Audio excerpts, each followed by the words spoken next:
So Nina, let's talk about ALSOP and let's talk about what happens when an assault occurs during working hours and whether it falls under the tests of workers' compensation, whether it occurred in the course of work and whether it was a contributing factor.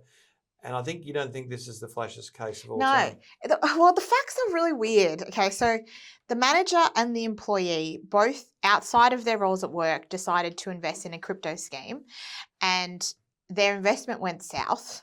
The manager then calls the employee and says, "Can I borrow $120,000 to cover my losses?" And employee's like, "No." Surprise. Oh, wait, sorry. I should clarify. I think that occurred when the manager already arrived. So the manager called up the employee and said, "Can I come over to your house?" Because he was working from home. So I can discuss something with you. And then he comes to the house, asks the employee for the loan. The employee says no. Proceeds to grab a knife from the kitchen and holds the employee at knife point for 3.5 hours, demanding the money. The employee ends up being able to escape and calls the police. Yeah. And after all of that, the workers' comp regulator said, well, there was a sufficient link because he was working from home and he was their manager. But it is so not connected to work. No, I think it is. So It's can so I give you another example? So the person is at work. He's sitting behind his desk, okay, like this. The manager has a mental breakdown and punches him in the head as he walks past, okay? Unrelated to work, because the manager's there, yes, work, but his actions had nothing to do with work. Still compensable. Yeah, but because it is the things that was the person at work? Yes. So it was in the course of employment. Was there anything in relation to the relationship that existed? Yes, they were employees, and yes, they did something outside of work. But what connected them to it was they were employees. I don't think it's a bad decision. I think working from home is going to have a whole lot of these cases. Yeah, but normally with work from home arrangements, there are rules in place like don't allow people to come to your house. That's a very common thing. So had the manager not come to his house and say met him at a pub or something and then assaulted him, would that be compensable? Well, that's interesting because the second test that sits out was work connected to it and causative of it, which is the Drang and Telstra and all those cases. I don't think it would, but it was at a workplace, was between two work people, and they were permitted to be there. I think it's compensable. But that's what I'm saying. I don't think he was permitted to be there. I think it was just because they were close, the employee thing. It's just crazy how much the regulator will stretch it to then become benevolent legislation. Yeah, well, that's why they've got no money. They keep accepting all the claims. They've got no resilience either. Oh my gosh. I don't agree with that case. No, I think it's good law, but it just shows you the work from home thing is going to throw up some shocking cases. Oh, especially with the new legislation coming through. That's right, because you've got to be there. Okay, come on, let's jump on to our case study. You ready for case study? Yeah. All right, so Matt ran a crane hire business called Big Crane. He was engaged by the principal contractor Knockdown Kings on a Deer Park industrial site to help decommission and demolish a factory complex. Matt inspected the site and realised he would need an easy-to-manoeuvre Mader crawler crane to access the tight areas required to lift, carry and remove the steel structure housing a large electric engine that powered the conveyor belt.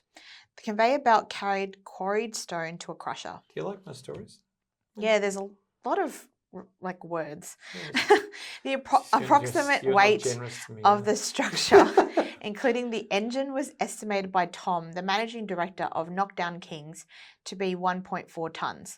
The crane could lift a maximum of 1.5 tonnes when fully extended, but it would be difficult to carry such a load over uneven ground. Matt did not engage an engineer to verify the weight before accepting the contract or commencing the work. The crane had a weight sensor and alert system that warned the driver if the load exceeded the maximum capacity. If the load was too heavy, a warning light would flash on the driver's dashboard and a beeper would emit a high-pitched warning sound. The driver and operator of the crane was Serge, who had worked for Matt for many years. Matt had spoken to Serge several times about his failure to comply with the company's safety systems, specifically turning off weight warning devices and failing to follow site-safe work method statements, SWMS. Matt thought long and hard about assigning Serge to the site, but felt he had no choice, as all his other cranes were out on wet hire, leaving only Serge available. So I just say wet hire means machine and person. So machine and crane, dry hire is just the machine. Oh, okay. Wet hire is with the driver and operator. The SWIMS was amended to address the lift and carrier process. Matt worked with Tom from Knockdown Kings to ensure an exclusion zone. The use of a dogman and the path the crane would travel on was flattened and stabilised with fresh B-grade crushed rock, which was laid, rolled and compacted to ensure the crane's pathway was safe and secure. Tom was responsible for the path improvements. Tom and his team secured the structure after cutting through the steel beams that held it in place. The dogman attached the chain so that the structure would remain stable and level when lifted. The dogman noted there were significant wind gusts above 5 metres from the ground and warned Serge. Serge replied, "Don't worry, the load will be at street level shortly." As Serge began the lift, the warning light flashed on his dashboard and the beeper sounded. The gauge showed the load weighed 1.6 tonnes. Serge was not concerned. He assumed that once the load was positioned directly above the crane, the effective weight would decrease. How would it decrease? It does. No, as the crane goes out from that and it pulls back in, the load bearing reduces. What? Really? So yeah, the crane is stronger when it's direct, but it's most vulnerable when stretched out. Oh, okay.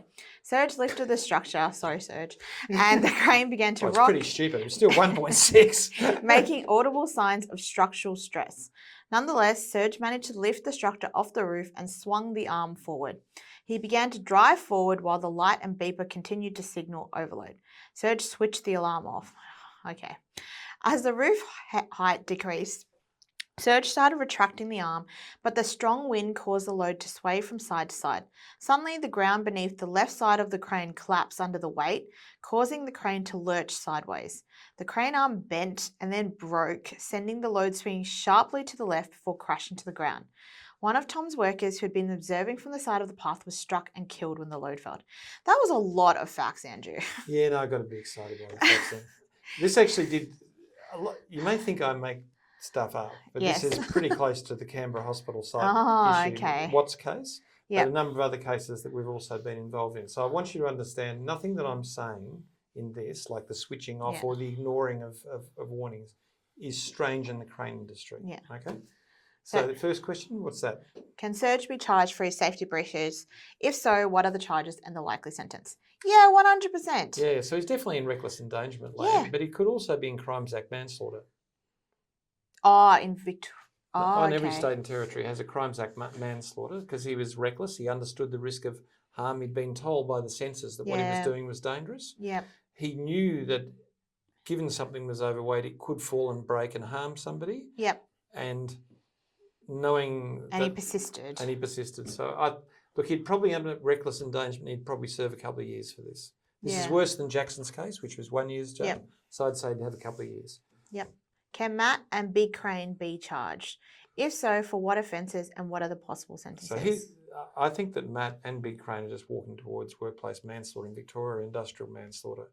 You think they'd get manslaughter? Well, look, I don't know if there was anything they duties? could have stopped on him. Oh no. Well, the short answer is they put somebody. Let's talk about the wanting of. Yeah. So was there a duty of care? Yes. Yes, there was. So there were all the sections breaches under the Act. What reasonable care is what was required. He knew that Serge took high levels of risk.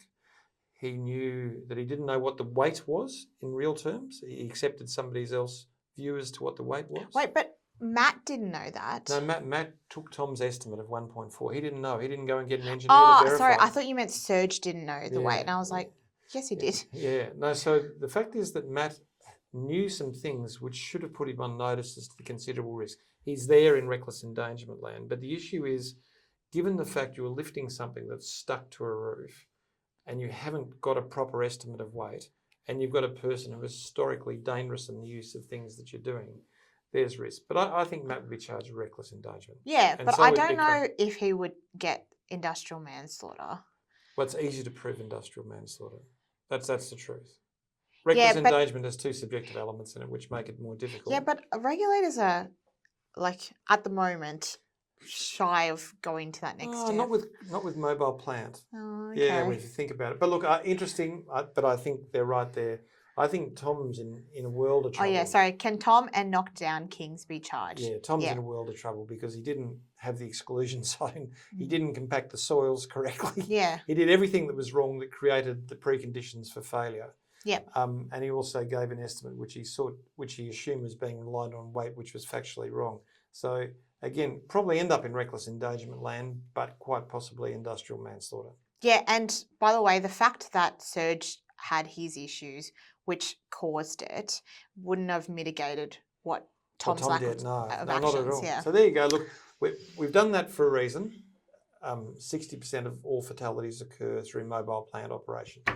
Regulators in every state and territory are incredibly hot on prosecuting, and the crane industry is historically very bad with safety, partly because some parts of the crane industry are operated by legitimate business as well. So there is a whole lot of stuff that sits around the crane industry, which is very difficult. So we thought we'd give it a run. All right. Yeah. Well, look, thumbs up. Yeah, give Thanks us thumbs very up. much. Thank you. And yeah. Bye. Bye-bye. I was going to say this.